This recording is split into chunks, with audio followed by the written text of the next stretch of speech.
नमस्कार, मैं Mohan Dubey. VSRS news में आप सभी का स्वागत है। आइए नजर डालते हैं देश और दुनिया की तमाम टॉप 10 खबरों पर।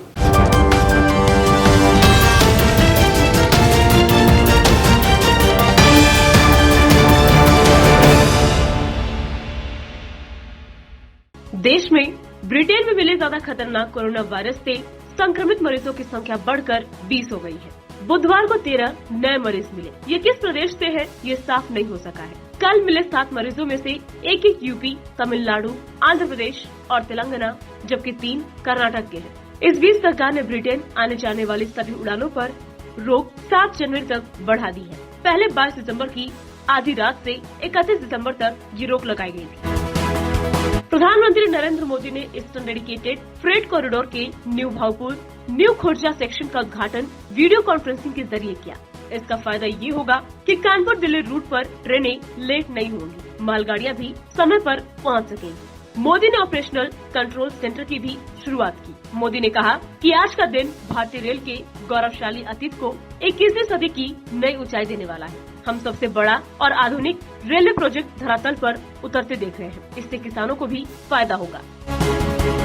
नए कृषि कानून को लेकर किसानों का आंदोलन जारी है। सरकार से उनकी आज 7वें दौर की बातचीत होने वाली है। विपक्षी दल और खासकर कांग्रेस नेता राहुल गांधी मोदी सरकार पर हमले कर रहे हैं। रक्षा मंत्री राजनाथ सिंह ने अब राहुल गांधी को जवाब दिया है। सिंह ने कहा, मैं किसान परिवार में पैदा हुआ हूँ, इसलिए खेती के बारे में राहुल गांधी से ज्यादा जानता हूँ। प्रधानमंत्री नरेंद्र मोदी ने भी गरीब के घर में जन्म लिया था। राजनाथ ने चीन के साथ तनाव और किसान आंदोलन के बारे में सवालों के जवाब दिए। उन्होंने माना कि LAC में तनाव कम करने के मुद्दे पर चीन से बातचीत जारी है, लेकिन अब तक कामयाबी नहीं मिली। कश्मीर में सुरक्षा बलों ने 3 आतंकी मार गिराए हैं। श्रीनगर के लावापुरा इलाके में मंगलवार को एनकाउंटर शुरू हुआ था, जो 15 घंटे से ज्यादा चला। पुलिस ने आतंकियों को सरेंडर करने का मौका दिया, लेकिन उन्होंने फायरिंग शुरू कर दी।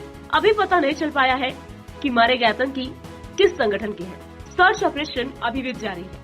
इस बीच पुलिस और आर्मी की टीम ने नियंत्रण रेखा के पास बालाकोट स्थित मेंढर सेक्टर में 2 पिस्टल, 70 कारतूस और 2 ग्रेनेड बरामद किए हैं। पूंछ के SSP रमेश अग्रवाल ने बताया कि आतंकियों के पाकिस्तानी हैंडलर्स ने हथियार भेजे थे। रविवार को आतंकियों के 3 मददगारों की गिरफ्तारी के बाद हथियारों का पता चला था। अरुणाचल प्रदेश की घटना के बाद बिहार की सियासत लगातार बदलती जा रही है। विपक्ष की पूरी नजर सत्ताधारी जदयू के विधायकों पर है। इस बीच राजद के वरिष्ठ नेता श्याम रजक ने दावा किया है कि सत्ता पक्ष के 17 विधायक हमारे संपर्क में हैं। वे यही चाहते हैं कि राजद उन्हें अपना ले। रजक ये भी कहते हैं कि दल बदल कानून के तहत 17 विधायकों को अभी राजद में नहीं लिया जा सकता। जदयू को तोड़ने के लिए 25-26 विधायक होने चाहिए, तब दल बल कानून उन पर लागू नहीं होगा। अभी राजद इंतजार कर रहा है कि कुछ और विधायक संपर्क में आए और जदयू को राजद तोड़ ले। हम उन्हीं विधायकों को लेंगे जो समाजवाद के समर्थक और लालू यादव की विचारधारा पर चलने वाले हो।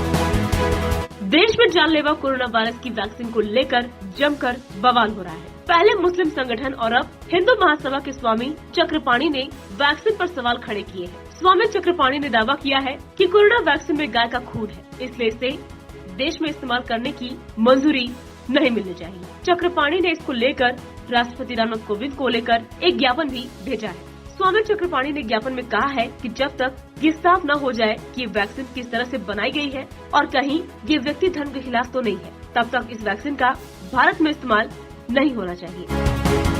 अंधेरी की तरफ से आ रहे डंपर ने एक्टिवा स्कूटर से दिंडोशी ट्रैफिक चौकी लौट रहे मारुति पांडुरंग, सकपाल और वार्डन भावेश पर डंपर ने पीछे से टक्कर मार दिया। इस सड़क दुर्घटना में मुंबई दिंडोशी ट्रैफिक डिवीजन में कार्यरत ट्रैफिक पुलिस नायक पांडुरंग मारुति सकपाल नामक शख्स की मौत हो गई और साथ ही ट्रैफिक वार्डन भावेश पिंबड़े गंभीर रूप से घायल हुए हैं। घटना की सूचना मिलते ही वनराई पुलिस ने मौके पर पहुंचकर मामला दर्ज कर डंपर को कब्जे में लिया, जबकि दुर्घटना के बाद डंपर का ड्राइवर फरार मौके से बताया जा रहा है।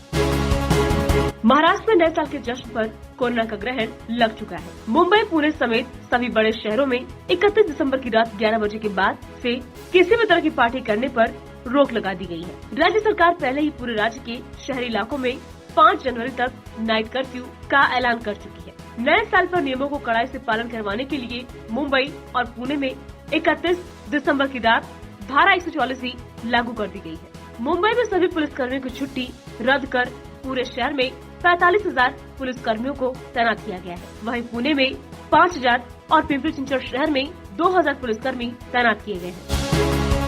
शिवसेना के मुखपत्र सामना में भारतीय जनता पार्टी और उनके नेताओं को आड़े हाथ लेते हुए जमकर हमला बोला गया है। ईडी के नोटिस के बाद संजय राउत ने सामना के जरिए बीजेपी नेताओं से सवाल किया है कि क्या देश में सिर्फ भाजपा वाले ही रोज गंगा स्नान करते हैं और बाकी लोग गटर स्नान करते हैं?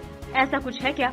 शिवसेना के बारे में कहना हो तो कर नहीं तो डर नहीं जैसी बातें ठीक है, लेकिन कर करा के साफ सुथरा बने रहने वालों की हम औलाद नहीं है। जो किया है उसकी जिम्मेदारी भी लेने के लिए हम तैयार हैं। इसका सबसे उत्तम उदाहरण है बाबरी का विध्वंस। इसे हास्यास्पद ही कहना होगा कि उस रण से जो भाग गए थे वो कर और डर का उदाहरण दे रहे हैं। कोरोना वायरस की रोकथाम के लिए कई देशों ने कोरोना वैक्सीन को मंजूरी दे दी है। ब्रिटेन ने हाल ही में फाइजर की कोरोना वैक्सीन को मंजूरी दी थी। वहीं अब ब्रिटेन ने ऑक्सफोर्ड की कोरोना वैक्सीन को भी मंजूरी दे दी है। इस वैक्सीन को अब हरी झंडी मिलने के साथ ही ब्रिटेन में ऑक्सफोर्ड एस्ट्राजेनेका कोविड-19 वैक्सीन लोगों को दी जा सकेगी। आम लोगों को ऑक्सफोर्ड एस्ट्राजेनेका कोविड-19 वैक्सीन देने की शुरुआत ब्रिटेन में जल्द ही की जाएगी। ब्रिटेन में ऑक्सफोर्ड यूनिवर्सिटी के वैज्ञानिकों के जरिए डिजाइन किए गए कोरोना वायरस वैक्सीन को लोगों के इस्तेमाल के लिए मंजूरी दी गई है। इससे यूके में टीकाकरण अभियान में बड़े पैमाने पर विस्तार देखा जाएगा।